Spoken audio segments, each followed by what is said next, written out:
Potential energy. Last time we have studied kinetic energy, now potential energy. The energy possessed by an object due to its virtue of its position or configuration is called potential energy. यानी energy है body के पास because of position. यहाँ position यानी height की वजह से energy होती है, कॉन्फ़िगरेशन यानी शेप की वजह से. तो शेप या तो हाइट की वजह से जो एनर्जी पोजेस करते हैं, possessed by an object is called potential energy. हम लोग एग्जांपल लेते हैं. There are two types of potential energy: elastic potential energy and gravitational potential energy. The energy possessed, elastic potential यानी the energy possessed by an object due to virtue of its configuration is called elastic potential energy. configuration यानी shape. तो elastic potential energy यानी shape की वजह से जो energy object के अंदर होती है उसको बोलते हैं elastic potential energy. Example stretch rubber band. जब भी हम लोग रबर बैंड है उसको स्ट्रेच करते हैं तो उसका शेप चेंज हो जाता है, तो उसके पास एनर्जी आ जाती है. कैसे?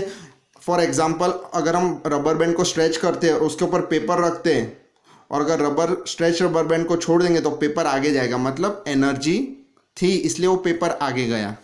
कंप्रेस्ड और स्ट्रेच स्प्रिंग. जो स्प्रिंग है, स्प्रिंग को अगर हम लोग कंप्रेस करेंगे तो उसका शेप चेंज हो जाएगा, या तो स्ट्रेच करेंगे तो भी शेप चेंज हो जाएगा. तो उसके पास इलास्टिक पोटेंशियल एनर्जी होती है, राइट. इसलिए कंप्रेस करने पर उसका शेप चेंज हो जाएगा. फिर अपन कंप्रेस स्प्रिंग है उसके ऊपर कोई भी ऑब्जेक्ट रखेंगे तो पता है ऊपर जाएगा. तो because it has potential energy, elastic potential energy. तो वर्च्यू यानी अकॉर्डिंग टू इट्स पोजिशन और कॉन्फ़िगरेशन. कॉन्फ़िगरेशन यानी शेप की वजह से, पोजिशन यानी हाइट की वजह से. तो कॉन्फ़िगरेशन यानी इलास्टिक पोटेंशियल एनर्जी आ गई, राइट. दूसरा है winding a spring of a toy car.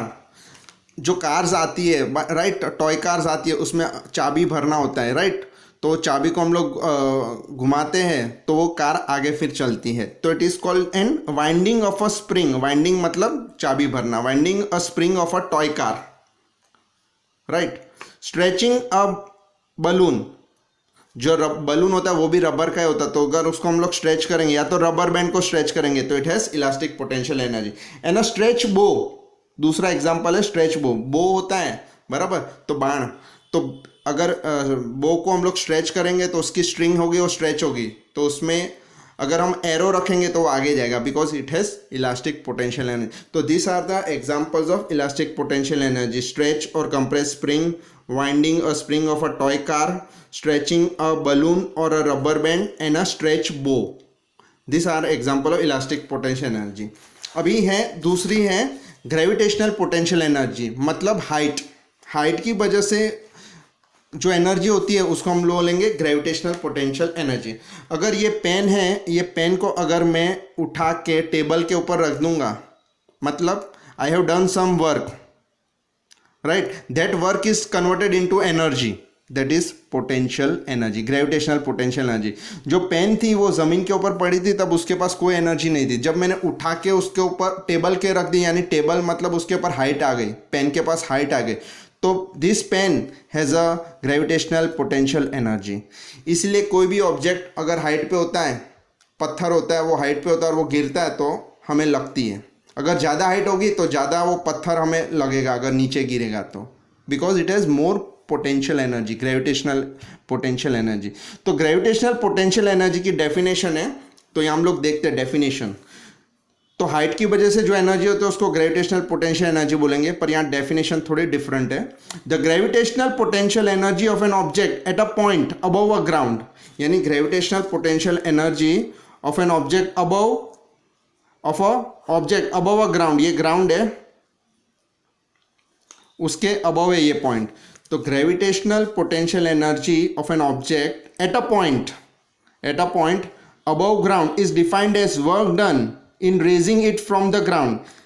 Work done in raising it from a ground to a point against gravity. That work done is called gravitational potential energy. यानी उसके पास height आ गई.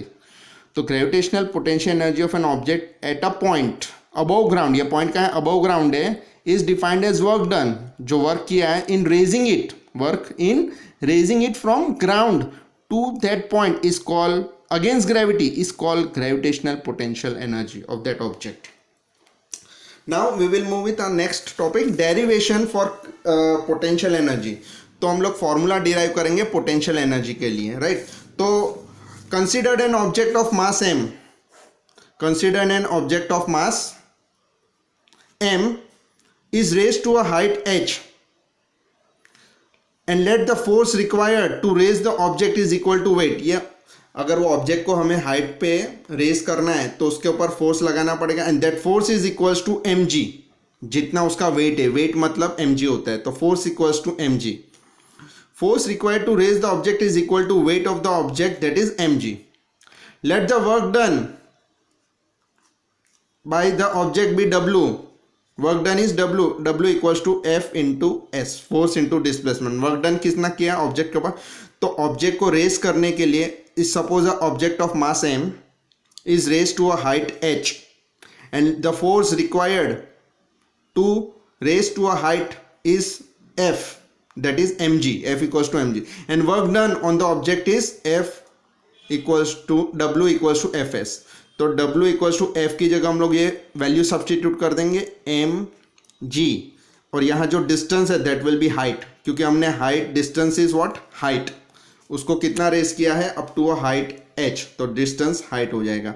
तो W equals to mg, right. तो W equals to mg since work done on the object is equal to the energy gain by the object, यानी जितना आपने काम किया है वो किस में कन्वर्ट हो गया, एनर्जी में कन्वर्ट हो गया। तो work done is equals to the energy gain by the object and the potential energy of the object is EP equals to mg। तो यहाँ हम लोग W की जगह EP लिख देंगे, because we know that work done is equals to energy. Work और done है वो सारा किस में कन्वर्ट हो गया, एनर्जी में। तो EP equals to mgh। What is EP, potential energy का सिंबल है EP, और फॉर्मूला होगा mg। तो पोटेंशियल एनर्जी किस पे डिपेंड करती है, mass, acceleration due to gravity और हाइट। देखो मास और ग्रेविटी, एक्सेलरेशन ग्रेविटी 9.8 वो तो कांस्टेंट रहने वाला, और कोई ऑब्जेक्ट है उसका भी मास कांस्टेंट रहने वाला। तो potential energy of a particular object depends on height. उसके पास ज़्यादा हाइट होगी तो higher potential energy, right. Gravitational potential energy का एक एग्जांपल है water stored in a dam.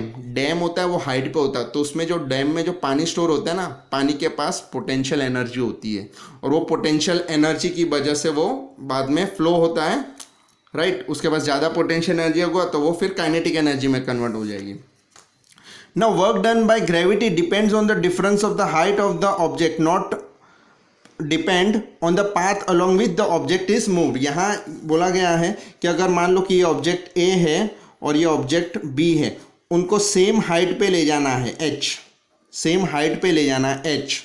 तो ये ऑब्जेक्ट को मैंने स्ट्रेट अवे, ये हमारा पाथ है, राइट, ये पाथ 1 है, और ये ऑब्जेक्ट है उसको मैंने ऐसे करके, ऐसे ऐसे फिर ऐसे और ऐसे, इसका पाथ के साथ थोड़ा टेढ़ा है, बराबर है। तो किसके पास पोटेंशियल एनर्जी ज़्यादा होगी, इसने वर्क थोड़ा टेढ़ा मेढ़ा है और इसका हाइट, तो दोनों के पास A और B के पास पोटेंशियल एनर्जी सेम होगी, because potential energy depends on the height, difference of height. तो यहाँ हाइट तो दोनों के पास सेम है, not on the depend on the path along with the object is moved. जो पाथ है उसका वो उस पर डिपेंड नहीं करता है, वो खाली हाइट पे डिपेंड करता है, और दोनों के पास हाइट सेम है तो पोटेंशियल एनर्जी सेम होगा। तो potential energy does not depend on the path of the object through which it is carried, but it depends on the height only.